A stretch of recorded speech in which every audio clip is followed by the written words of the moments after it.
Mission 2030 पृथ्वी पर मंडराते खतरे। नमस्कार साथियों, सोचिए आप अपने घर में सो रहे हैं और अचानक रात के 3 बजे आसमान में तेज धमाके होने लगते हैं, मिसाइलें गिर रही हैं, ड्रोन उड़ रहे हैं और पूरा शहर युद्ध के मैदान में बदल जाता है। यह कोई फिल्म नहीं है, यह आज की दुनिया की सच्चाई है। इजराइल, अमेरिका और ईरान, इन देशों के बीच बढ़ता हुआ तनाव पूरी दुनिया को चिंता में डाल रहा है। लेकिन असली सवाल है, यह युद्ध शुरू कैसे हुआ? इसके पीछे असली कारण क्या है और क्या ये दुनिया को एक बड़े युद्ध की तरफ ले जा सकता है? आज मिशन 2030 में हम इसी को समझने की कोशिश करेंगे। जब हम किसी युद्ध को देखते हैं तो लगता है कि यह सब अचानक होगा, लेकिन सच्चाई यह है कि बड़े युद्ध अचानक नहीं होते। वे सालों के तनाव, राजनीति और अविश्वास का परिणाम होते हैं। इजराइल और ईरान के बीच दुश्मनी कई दशकों पुरानी है। 1779 में ईरान में बड़ी राजनीतिक क्रांति हुई। उसके बाद ईरान की सरकार और इजराइल के बीच संबंध लगातार खराब होते रहे। समय के साथ राजनीतिक टकराव, गुप्त ऑपरेशन, साइबर हमले और प्रॉक्सी संघर्ष लगातार चलते रहे। इस पूरे संघर्ष का सबसे बड़ा कारण है परमाणु हथियार।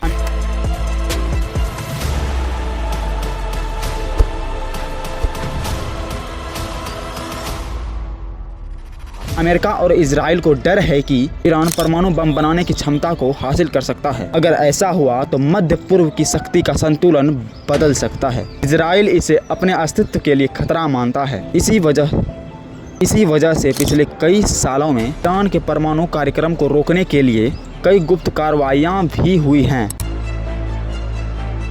मध्य पूर्व पहले से ही दुनिया का सबसे संवेदनशील क्षेत्र रहा है। यहाँ कई संगठन और शक्तियाँ सक्रिय हैं। कुछ संगठन इजराइल के विरोध में है और कुछ को ईरान का समर्थन मिलता है।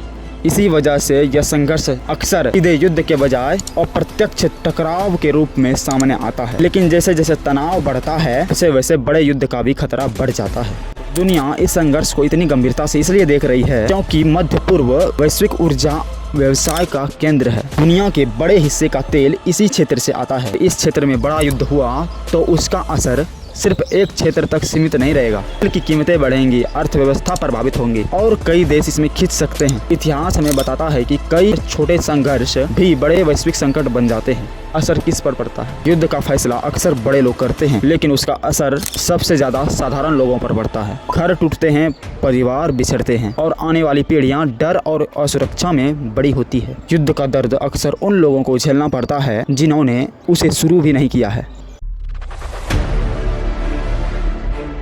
लेकिन यहाँ एक असहज सवाल उठता है, क्या युद्ध सिर्फ नेताओं के वजह से होता है या कहीं ना कहीं भी इसके जिम्मेदार हैं? सोचिए आप नेता किसे बनाते हैं? उद्योगपति को ताकत कौन देता है? सेलिब्रिटी को इतना प्रभाव कौन देता है? हम जनता, हम और आप। हम ही तालियां बजाते हैं, हम ही वोट करते हैं, हम ही फॉलो करते हैं और कई बार हम बिना समझे ही ऐसे लोगों को ताकत दे देते हैं तो बाद में हमारे लिए ही अभिशाप बन जाते हैं। इतिहास में कई बार ऐसा हुआ है। भीड़ ने किसी को नायक बनाया और वही नायक बाद में समाज को विनाश की ओर ले गया।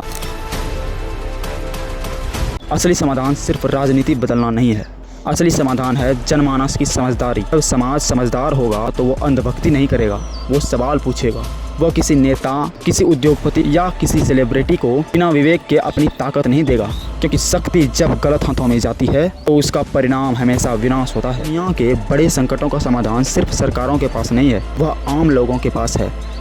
जब आम इंसान जागरूक और जिम्मेदार बनता है तभी समाज बदलता है और शायद इसी वजह से सबसे बड़ा युद्ध बाहर नहीं, इंसान के भीतर चलता है। अगर इंसान अपने स्वार्थ और अहंकार से ऊपर उठ सके तो दुनिया को शायद युद्धों से भी मुक्ति मिल सकती है। अगर आपको ऐसे ही साफ और गहराई से समझने वाले वीडियो पसंद हैं, चैनल को जरूर सब्सक्राइब करें, क्योंकि यहाँ हम सिर्फ खबर नहीं बताते, हम समझने की कोशिश करते हैं।